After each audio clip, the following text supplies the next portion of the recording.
Hello and welcome. Tonight, Southwest governors meet with Miyetti Allah Cattle Breeders Association, agree to ban open and night grazing and jointly find killer herders terrorizing communities. Spate of killings across the country today in Delta and Kaduna as one person is feared killed in clash with soldiers in Olu local government area of Imo. Presidential task force confirms presence of UK variant of COVID-19 in Nigeria, extends phase 3 of eased lockdown by 1 month to modify guidelines following rising cases. And latest findings from US scientists show Moderna's COVID-19 vaccine working against new, more infectious variants of COVID-19 found in the UK and South Africa. Plus, we'll have business, sports, and later on international news from our London studios. On business news tonight, global economy expected to recover by 4.7% this year after shrinking 4.3% in 2020 in latest World Economic Situation and Prospect report by the United Nations. And on sports news tonight, Chelsea part ways with Frank Lampard after 18 months in charge of the North London club. And from Abuja, Senate holds public hearing on Petroleum Industry Bill amid concerns by industry players over its ability to enhance economic growth.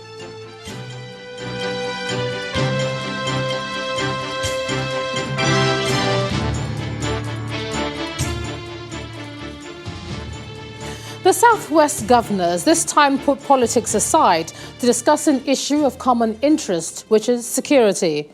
Also at the meeting were governors from Jigawa and Kebbi State, as well as members of the Miyetti Allah leadership. Rising from the meeting, the chairman of the Nigeria Governors Forum, Kayode Fayemi, said the governors have agreed to ban open and night grazing by herders across states. He also explained that the eviction order by the Ondo State Governor Rotimi Akeredolu to Fulani herdsmen in the state's forest reserve was misconstrued. This is the International Culture and Events Center, Akure, the Ondo State capital. It's the venue of the meeting of the Southwest Governors and the national leadership of the Miyetti Allah Cattle Breeders Association of Nigeria, MACBAN, as well as other concerned groups. The meeting is born out of last week's directive by Governor Rotimi Akeredolu to herdsmen and farmers to vacate forest reserves in Ondo State, a development that has led to war of words between the governor and the federal government. Governors of Ondo, Ekiti, Osun and Oyo states and their counterparts from Jigawa and Kebbi states are present here. First to address the gathering is the representative of the national president of MACBAN, Baba Ingilzama. He describes the association as peace-loving, emphasizing how the group operates. We make it abundantly clear that this association is open to working with various governments against all forms of criminality, because we don't represent criminals, we don't support criminals, we don't condone any form of criminality. Governor Seyi Makinde of Oyo State and his counterpart from Jigawa share their thoughts on the herdsman crisis with the gathering. We will continue to promote good neighborliness amongst our people, and we will ensure that we go after the criminals, all of us together. Both Fulanis, the governments and the security agencies agree on one thing, that they will not tolerate criminality in any form or shape. For Governor Rotimi Akeredolu of Ondo State, the meeting afforded him the chance to put the record straight on the directive to herdsmen in the state.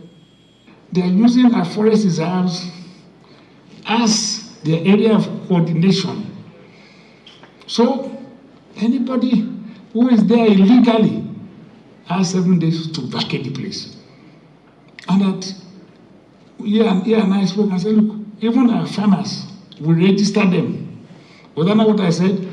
And that anybody wants to now use that place, we will have to be registered. After all said and done, Governor Kayode Fayemi of Ekiti State presents the resolutions arrived at from the meeting. Henceforth, night grazing should be banned. Underage herding is inimical to security and hence be banned. And that illegal occupation of state forest reserve is condemned. The deliberations and resolutions are another attempt at preventing an escalation of tension between the Ondo State government and MACBAN. Hopefully, it sets the right precedent for other internal conflicts like these. Meanwhile, the leader of the Hausa community in Ogun State has been reacting to reports that the leader of the Fulani community, who reportedly fled the troubled Igongon community in Oyo State, is in Ogun State. Ibrahim Hassan says the Sarkin Fulani is not in Odeda local government area of Ogun State. Rather, he is in his hometown in Ilorin, Kwara State. He says the Hausa Fulani community in the state has put in place a task force team to check on wholesome activities of killer herdsmen in the state, while night grazing has been prohibited. We have been getting some bad Fulani that used to pass in the night. That is why we form a committee that we have a task force that normally stand along the road where they are passing, that anybody should not pass in the night, unless in the daytime. For this kidnapping, we have bad people, and this kidnapping is not only the Fulanis. We have been hearing that they say the Serki Fulani of Oyo State who was in Ogun State. We say no, it's not true. That he has settled at Odeda, it's not true. Even the security agency, they have called me for that. I say, I will find out. Throughout yesterday, I'm finding to hear what is really going on. It's not in Ogun State. He shifted to Kwara, where he comes from.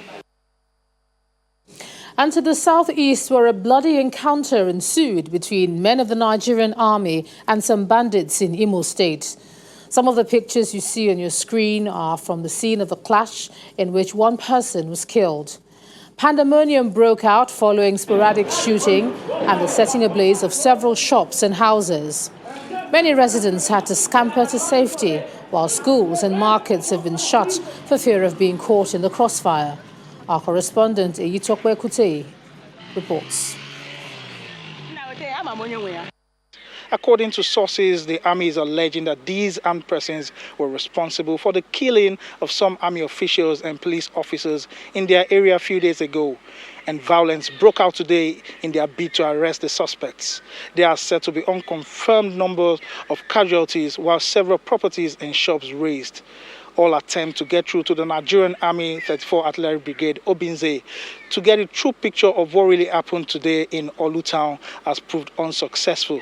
However, the Imo State Governor, Hope Uzodinma, has been reacting to the incident. He says all measures are being put in place to ensure that there is no further breakdown of law and order in that part of the state. The government condemns in its entirety this act of extreme hooliganism and brigandage.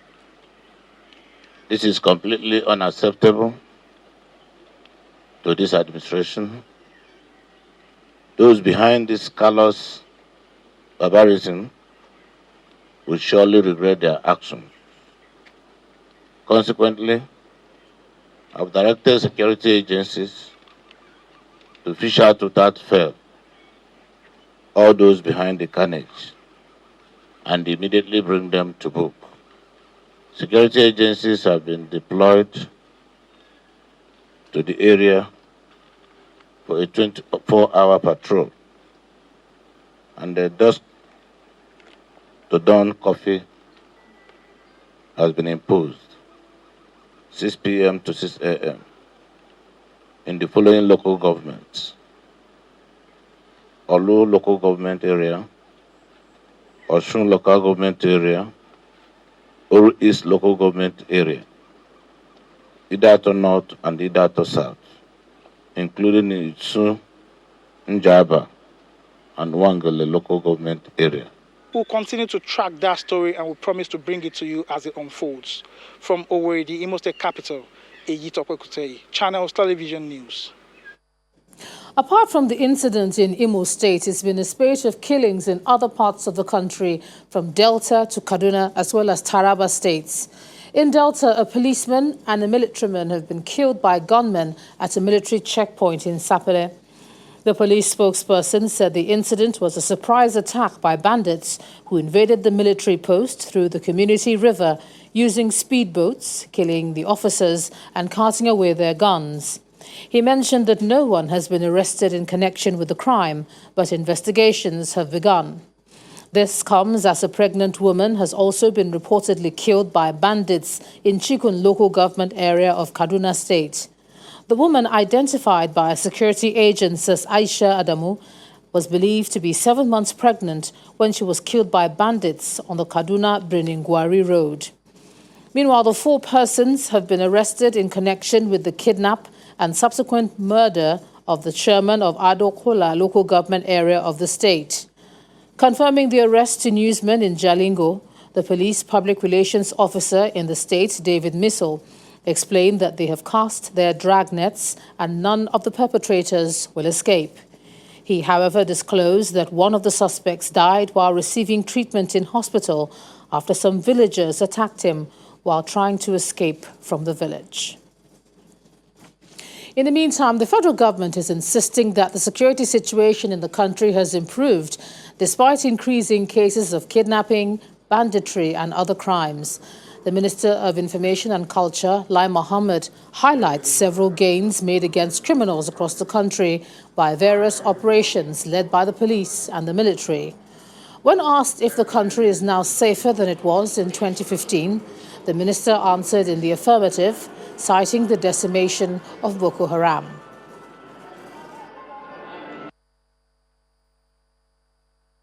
Mr. President, in his New Year address to the nation, promised that the security apparatus and personnel of the armed forces and the police will be re-energized and reorganized with a view to enhancing their capacity to engage, push back, and dismantle the operations of both internal and external extremists and criminal groups waging war against our communities in some parts of the country. Since the beginning of this year, which is barely 3 weeks old, the armed forces of Nigeria have neutralized 158 criminal elements across the country. This is in addition to scores of other terrorists and armed bandits killed during airstrikes. Some 52 criminal elements were arrested, with scores of arms, ammunition, and equipment recovered. Troops have also rescued a total of 17 kidnapped victims across the country. If I can say, in all honesty, whether the situation in the country today is better than when we met it. And I have no hesitation in saying yes. Yes, we have challenges, like we have all over the world. And we are rising up to those challenges. But to say that Nigeria is not is less safe than 2015 is not correct.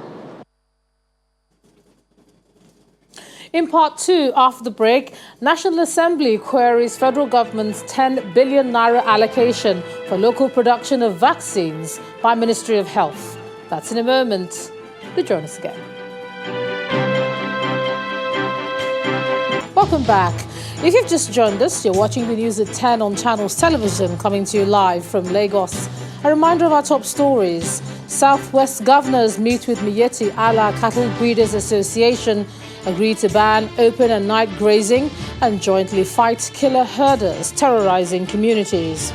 Spate of killings across the country today in Delta, Kaduna and Taraba, as one person is feared killed in clash with soldiers in Olu local government area of Imo. Presidential task force confirms presence of UK variant of COVID-19 in Nigeria, extends phase 3 of eased lockdown by 1 month to modify guidelines following rising cases. And latest findings from US scientists show Moderna's COVID vaccine working against new, more infectious variants of COVID-19 found in the UK and South Africa.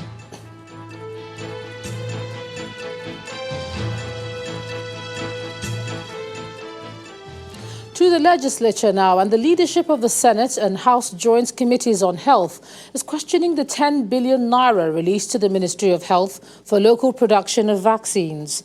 The lawmakers say they're worried that the money was appropriated for general vaccine production and not just for COVID-19. The lawmakers stated this during a meeting with the Director General of the Budget Office, who represented the Minister of Finance. They are, however, furious that the Minister of Health was not available to answer questions, despite being invited, and issued a 24-hour ultimatum for him to appear before the committee. Thank you. The motion.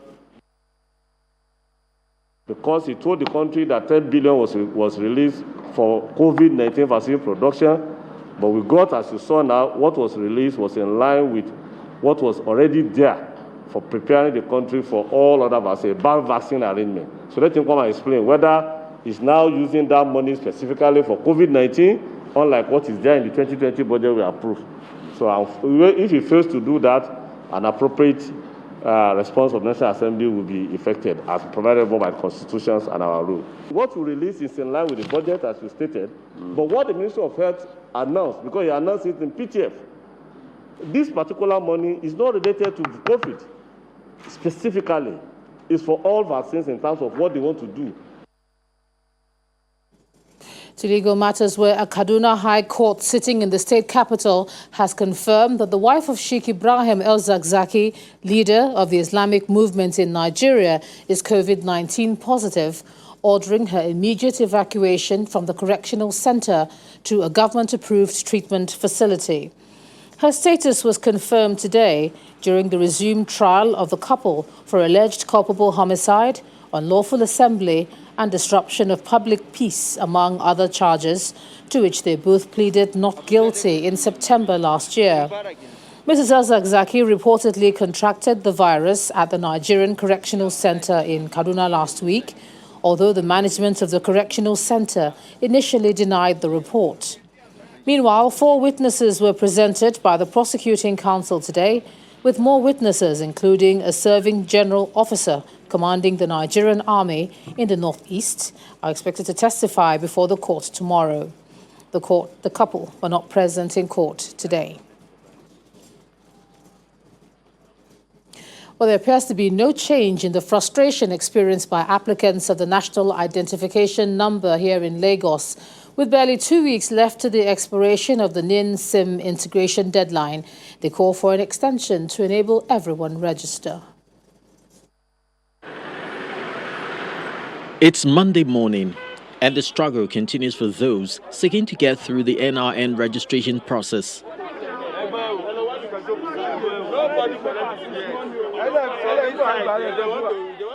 At the NIMSI Center in Lagos, the hurdles are constant. No room to observe the COVID-19 protocols, and the scorching sun appears to have compounded the growing frustration. Some applicants take shelter under available shades, others attempt to quench their thirst, and those who can't struggle anymore give in to some rest. It's been a long day, and they're not sure how much longer they would wait. None is spared the hassles, even the elderly and physically challenged. I was coming to pick up the plastic ID card, but I was told now that it's still not yet ready. As I've not been attended to since I've been here. And I did this my sleep since year 2013. Luck came calling for Mercy Oluwaseun today. After months of coming around, she finally got registered. But a shock lingers. After getting the form, they said I should fill it. I filled it, and they gave me 2022, September 15th of 2022, to come and do this thing. After when they will have closed my SIM. Like Oluwaseun, there are many more. If the February 9th deadline is anything to go by, then millions of Nigerians would be disconnected, says Bilesomi Adesina of the Association of Telephone, Cable TV and Internet Subscribers of Nigeria. To say the registration process is overwhelming cannot be overemphasized. While the capacity and the morale to boost the process is totally lacking, computer systems that are meant for registration are getting depreciated by the day. At this juncture, the federal government must show up and be seen as totally committed and concerned about the plight of the average Nigerian seeking to get registered. Chris Elabs, Channels Television News. Let's cross over to Abuja now, and here's Linda Akigbe. Linda. Hello, Ijoma. We continue here in Abuja with the challenges faced by national identity number enrollees as they continue to express their frustration over the slow pace of the process. In the nation's capital, Abuja, many centers still witness a large crowd of enrollees waiting to be attended to because of logistic challenges. Our correspondent, Emperor Simon, gives us an outlook of the situation at the registration centers in Abuja. Another day of frustration for enrollees as they continue to wait outside the gate of the headquarters of the National Identity Management Commission, NIMSI.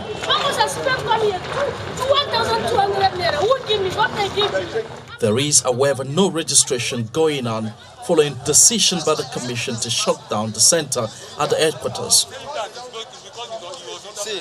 A list of centers is published on a banner outside to direct enrollees to available centers, a development which many of the enrollees complain about. They said we should come today for our capturing and the rest of them. We came to this place today for them just to tell us that today this headquarters has been locked down, that we should go to the notice board and go to the any place that is nearer to your place, to go cafe or the court, to go and pay money to get our national ID card, which the government said we should come and collect. Last week I stayed at Grand Ibro from morning till evening, only for them to tell me to come back to this place. Now I'm here again today. They said my date cannot be modified. So I'm frustrated. I don't know what is happening in this country. The mood is the same at the center located in Zone 7, where enrollees are seen sitting outside without being attended to. This woman says she's been here since daybreak to have a son who is preparing for JAMB registered, but with no breakthrough inside. See my boy now, he don't even go to school because of this thing. We are here together. We are even begged them to let the boy enter so that he finish everything, go back to school. They say no. At the Federal Secretariat, registration is ongoing, but not at the pace the enrollees would have wanted. The clock is ticking towards 9th of February when every Nigerian is expected to link their SIM cards to their national identity number. But the procedure for registration is still very much frustrating for most of the enrollees. From the Federal Secretariat, Abuja, Emperor Simon, Channel Television News. When we return on the news at 10, Senate holds public hearing on the Petroleum Industry Bill plus business news. Please stay with us.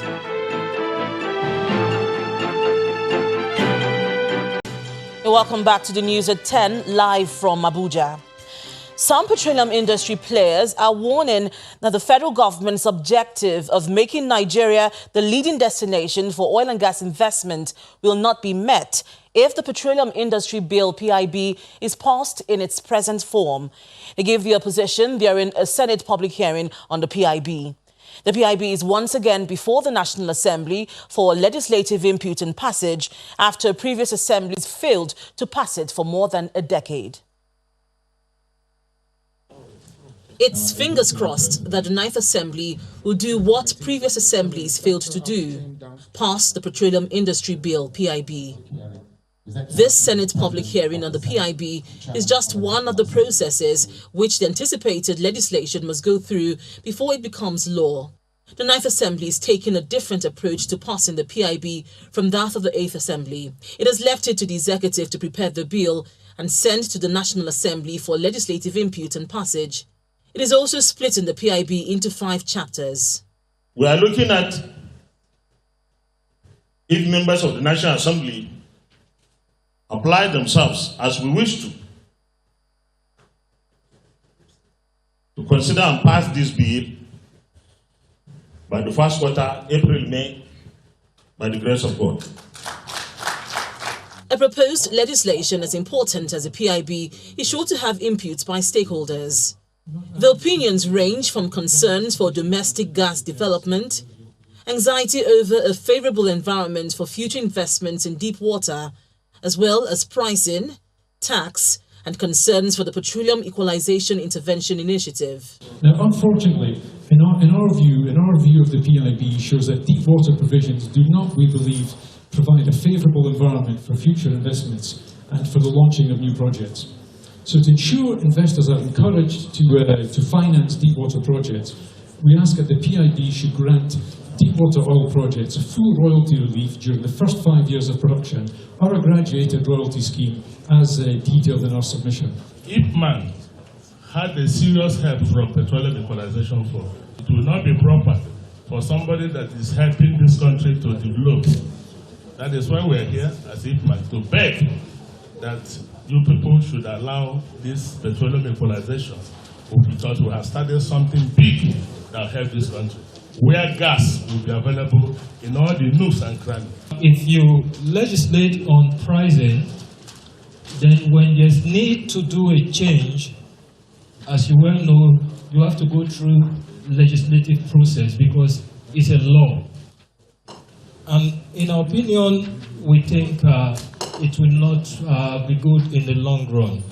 If the 9th Assembly is to pass the PIB before the expiration of the Assembly and during the tenure of the present administration, it must build a consensus on the bill between the executive, the legislature and industry players to produce a legislation which will enhance the growth of the country's oil and gas industry. That's all from Abuja. Back to you, Ijoma. Thanks a lot, Linda. The Presidential Task Force on COVID-19 has announced that the UK variant of interest, the B117, has been found in Nigeria among 4 Nigerians, 3 of the cases travellers already out of the country and 1 in a resident. By implication, the task force notes that the country has become more vulnerable, hence the urgent need for increase in the adherence to COVID-19 safety protocols. The PTF promises to intensify observations and sequencing across the country. Our correspondent Gloria Umezoke reports.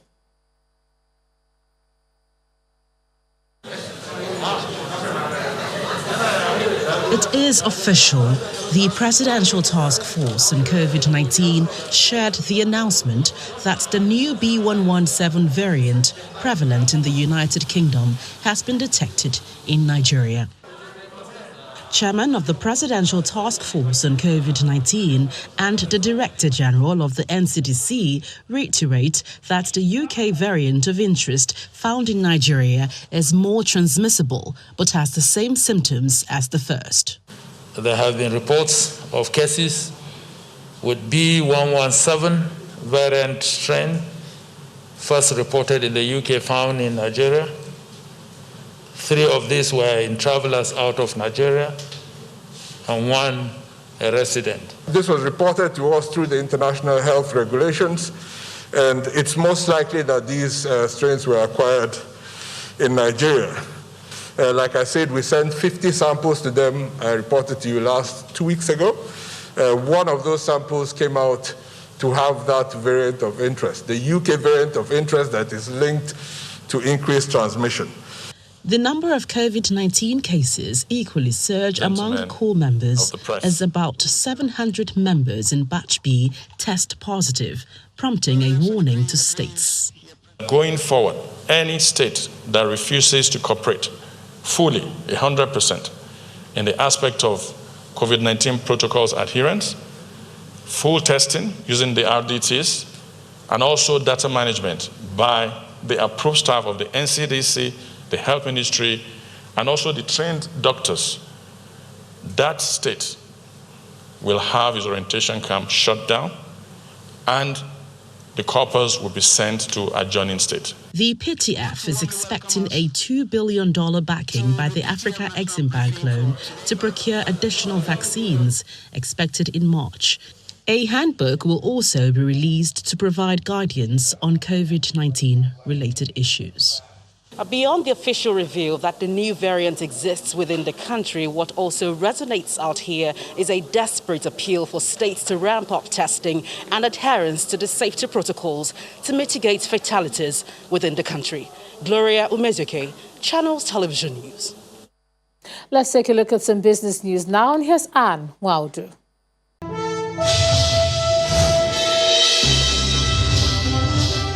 Thank you, Joma. Hello and welcome to Business News. The global economy is expected to recover by 4.7%. That will happen this year after shrinking 4.3% last year due to the COVID-19 pandemic.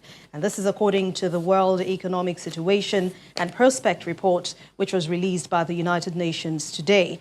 In the latest forecast, the UN also mentions that developing countries, which contracted by 2.5%, are estimated to grow by 5.7% this year. However, the UN report also says the modest recovery expected within a year will barely offset the losses of 2020, as 131 million more people, especially women and children, have been pushed into poverty.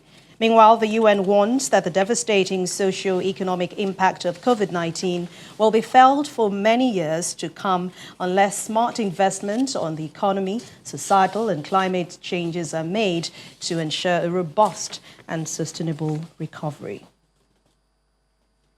Meccano Motors, a subsidiary of Meccano International Limited, has launched two locally assembled Emigrant 7 sedan and Geely X7 Sports, that's an SUV, into the Nigerian market. At the formal presentation right here in Lagos, the chairman of Meccano International, Moffat Karame, says the partnership with Geely took 3 years and that the car manufacturer keeps investing funds to make world-class products.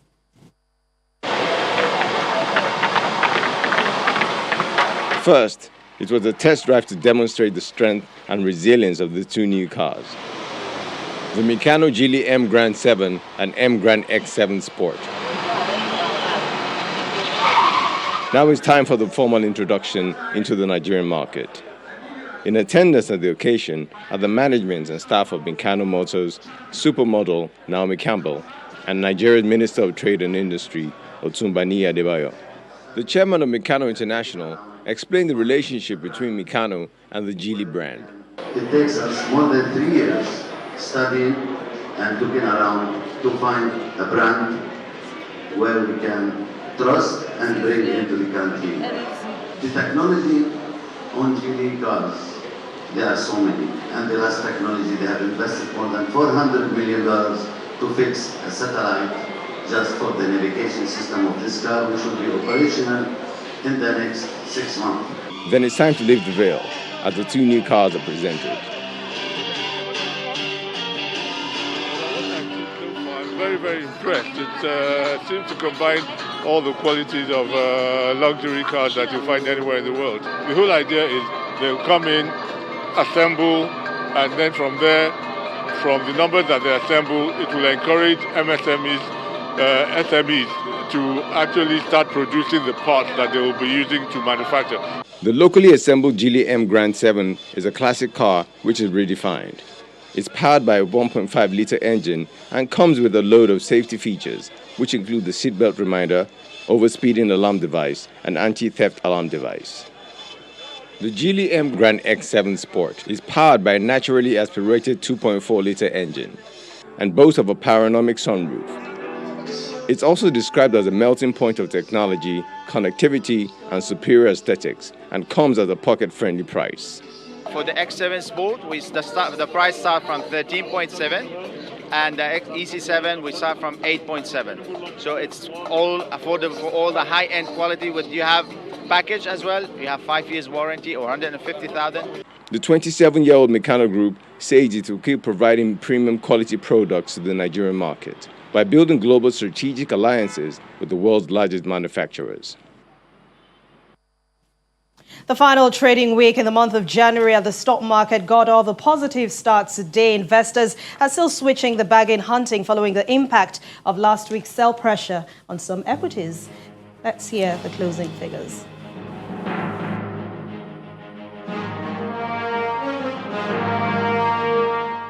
Hello and welcome to the Stock Market Report.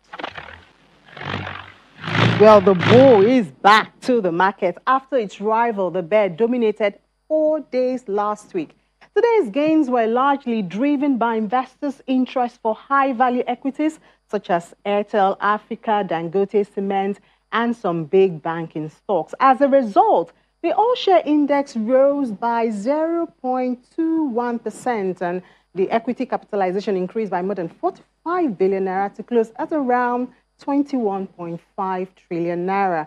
The moderate rebound is coming at a time when investors are beginning to take position in the market as they await the outcome of the CBN's Monetary Policy Committee's decision, which is expected tomorrow afternoon. Well, also on the radar for investors is the fourth quarter and full year 2020 earnings season, which began on Friday. And so far, Unilever is the only company that has released its earnings. Meanwhile, sectoral performance across the 5 counters of the NSE was mixed, while market breadth was negative, with 19 gainers led by Academy Price against 30 losers led by CNI Leasing. The trio of Transcorp, AXA Mansard, and Fidelity Bank were the most traded stocks for the day. So investor sentiment is largely expected to be determined by the release of more corporate earnings and the conclusion of the MPC tomorrow.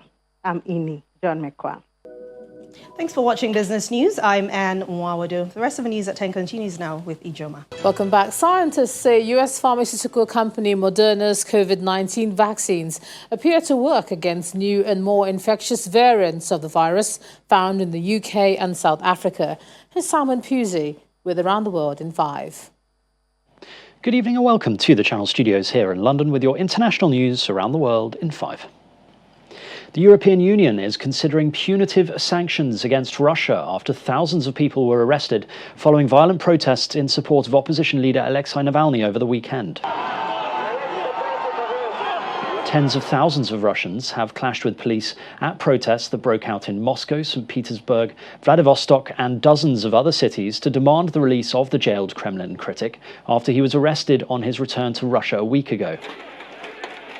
Germany and France have also demanded the immediate release of the peaceful demonstrators. Italy's foreign ministry said that Rome was ready to support more travel bans and asset freezes. Chinese and Indian troops have reportedly clashed again in a disputed border area with injuries on both sides, that's according to Indian media. It comes after at least 20 Indian soldiers died in a skirmish in the Ladakh area last June. The incident took place in North Sikkim last Wednesday. India's army say there had been a minor incident that had been resolved. Tensions are high along the world's longest disputed border. Both sides claim large areas of territory. Meanwhile, Chinese rescuers have found the bodies of 9 dead miners a day after saving 11 of them who had been trapped in a gold mine for 2 weeks in the Shandong province. The miners have been trapped hundreds of meters underground since an explosion closed the entrance tunnel on January the 10th. The rescue efforts have been expected to take weeks as the miners had been trapped 600 meters below the surface. However, the mission sped up after a huge obstacle blocking the well suddenly fell to the bottom of the shaft. A total of 22 workers were caught underground during the explosion. The European Union has urged pharmaceutical companies to respect the contracts they have signed for the supply of COVID-19 vaccines. But we expect the company to find solutions. The EU has grown increasingly frustrated with the vaccine supply after pharmaceutical company AstraZeneca told officials that production problems will result in a 60% cut in deliveries of its Oxford vaccine to the bloc during the first quarter of this year. The news has come after some nations' inoculation programs have also slowed due to a cut in deliveries of the Pfizer-BioNTech vaccine. The AstraZeneca jab has not yet been approved by the EU's drug regulator, but is expected to get the green light at the end of this month. Italy and Poland have threatened to take legal action in response to the reduction in vaccine supply. US President Joe Biden will reimpose a number of travel bans that had been repealed by his predecessor Donald Trump. The US is set to reinstate the travel restrictions towards Brazil and Europe that had been lifted by Mr. Trump 2 days before leaving the White House. Washington will also impose a ban on arrivals from South Africa over fears of the new COVID-19 variant. The Biden administration has already been taking swift action on coronavirus in its early days in office. Tropical cyclone Eloise has devastated Mozambique's Sofala coastal province, forcing over 7,000 people to flee their homes. Images show more than 130,000 hectares of crops had been destroyed by torrential rains and floods. Eloise has brought wind gusts of up to 150 kilometers per hour, which have damaged more than 3,000 houses, 17 schools and 11 hospitals. The tropical cyclone hit Sofala on Saturday morning before weakening and moving towards Zimbabwe. A Ugandan court has ordered security forces to cease surrounding Bobi Wine's home. The restrictions imposed on the applicant are unlawful. The leader of the opposition has been forced under house arrest since the presidential election on January the 14th. Troops have surrounded the house and have prevented Mr. Wine from leaving his residence in the capital Kampala. Ugandan authorities have said that the house arrest has been necessary as they fear Bobi Wine's presence in public could incite a riot. We upload the court decision. The judge has ordered that his right to personal liberty should be immediately reinstated. And finally, a Hong Kong company has plans to mass-produce thousands of human-looking robots by the end of 2021. My name is Sophia. The team at Hanson Robotics will build 4 models, including Sophia, the robot that has gone viral since it was unveiled in 2016. I've been very worried about COVID-19 lately. Among the many functions, Sophia can hold a conversation and display a range of emotional facial expressions. The company is also expected to launch a new robot this year called Grace that has been developed specifically for healthcare. I can help communicate, give therapy. The pandemic could accelerate a relationship between humans and robots, as Hanson Robotics believes that the robots could assist customers in struggling industries such as retail and airlines too, working closely with people but without transmitting the virus. And that's your international news around the world in 5. Now back to the Channel studios in Lagos.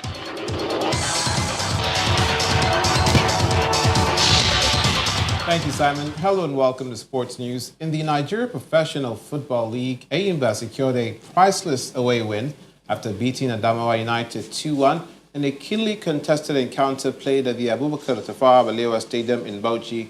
Goals from Anayo Iwala and left-back Imo State gave the Aba Elephants maximum points. That's it on Sports News. Ijama, back to you.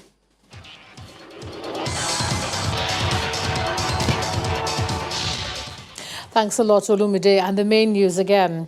Southwest governors today met with Miyetti Allah cattle breeders in Akure, the Ondo State capital, where they agreed to jointly fight killer herders terrorizing their communities.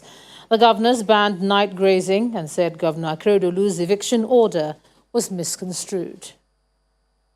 That's the news at 10 tonight. Thanks so much for staying with us. I'm Ijoma Onyato. Good night.